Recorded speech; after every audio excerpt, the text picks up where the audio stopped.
Isla Baldwin was overlooked in her top age year last year for the Eastern Rangers, but opted to come back to the club and share her time between the Rangers and Carlton VFLW, where she finished equal runner-up in the latter's best and fairest. She remains a great overage option in this year's AFLW draft. I guess we'll sort of just start with your football journey. So just give us a bit of a rundown into how you got into footy, why you started, that kind of thing. Sure. So I remember my first exposure to women's footy really was through primary school. We just had a round robin day and just fell in love with it.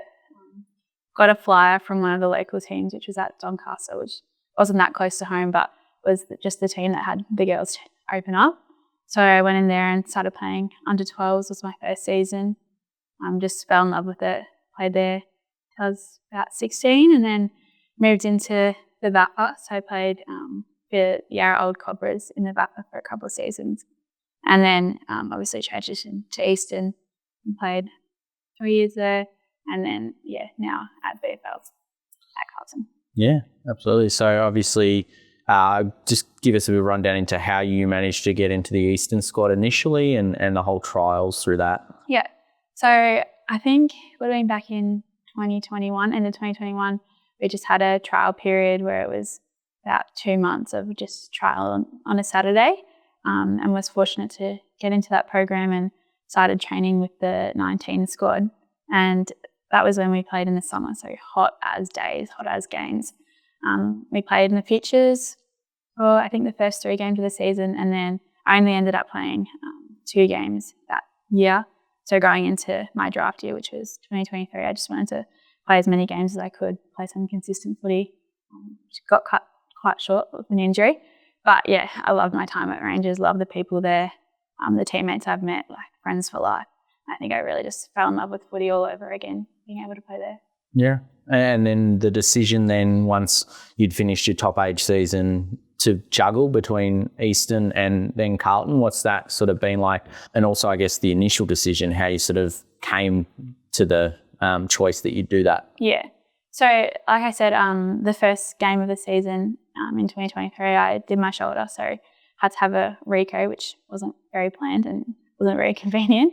But so Eastern let me know that I'd be able to come back as a top ager, as a 19-year-old. So definitely that's something I still wanted to do. I felt my time wasn't finished there. I still wanted to be able to prove myself at that level, but I also wanted to be able to balance that with playing at a different standard and playing at VFL. So I was lucky enough that Birdo reached out to me from Carlton and said that they were interested in having me down. So I went down there for the pre-season and trained there and just really loved it, loved the environment, loved the girls. It was such a great team culture. And I'm just really fortunate that both coaches at Eastern and Carlton allowed me to balance that, and then obviously Jared at Eastern welcomed me back into the team once the VFL season had finished to play some more games at Eastern at the end of the season. Yeah, awesome. And I guess, what have you sort of found the differences between, say, at the Rangers and then at Carlton? What do you sort of see as those key differences? I think like in terms of match play between the 2 leagues, it's definitely just the size of the girls. In VFL, obviously it's open age, so it's much more mature bodies, which I think is something that I can match. So that's been definitely good to learn. And whereas like compared to Eastern under 18s, like it's very different in size. I think also the skills is rather similar, and the speed of the game. I think obviously as you get older, people are fitter, people are stronger, so it tends to be a little bit quicker in the VFL, I think. But yeah, they're much similar. Yeah. And by the end of the season, obviously coming second or equal second in the BNF, what was that like when you got that award? I was very shocked, to be honest. There was some really great girls in that team that year, but I think it was just a testament to the work that I'd put in throughout that season and just tried to play some consistent footy. To be behind Eliza Wood was, a real honour. And I just, as I said, loved the club, so I was really grateful for that. Yeah, awesome. And so then I guess in terms of your football itself, what do you sort of see as some of the strengths in your game? I think definitely my contested work. I prefer positions as an inside mid, so I love to just hunt the ball, be tough at the contest, and then I think my hands out there are quite good, able to allow the runners on the outside to get going. I think that's some of the strengths of my game. Awesome. And what are you looking to improve on at the moment? My speed is something that I've been trying to improve on. Before I had my foot injury, that was something I was trying to work on, just to be able to drive out of the stoppage. And then also something that I've spoken to my coaches about is after my initial disposal, just to grow again and have that involvement in the contest as well. Yeah. And who's had the most individual influence on your career? I think my dad, for sure. He took me to my first AFLW game, which would have been back in 2017. And yeah, he's just been really the biggest support for me, helped me through injuries, helped me with my mindset, always giving me ways that I can get better. So definitely my dad, for sure. Yeah, excellent. And in terms of the AFLW club you support, who do you go for? Well, in the men, I go for Melbourne, but in the girls, I kind of just go for the people I know, really. I just follow the clubs of the girls that I've played with or played against.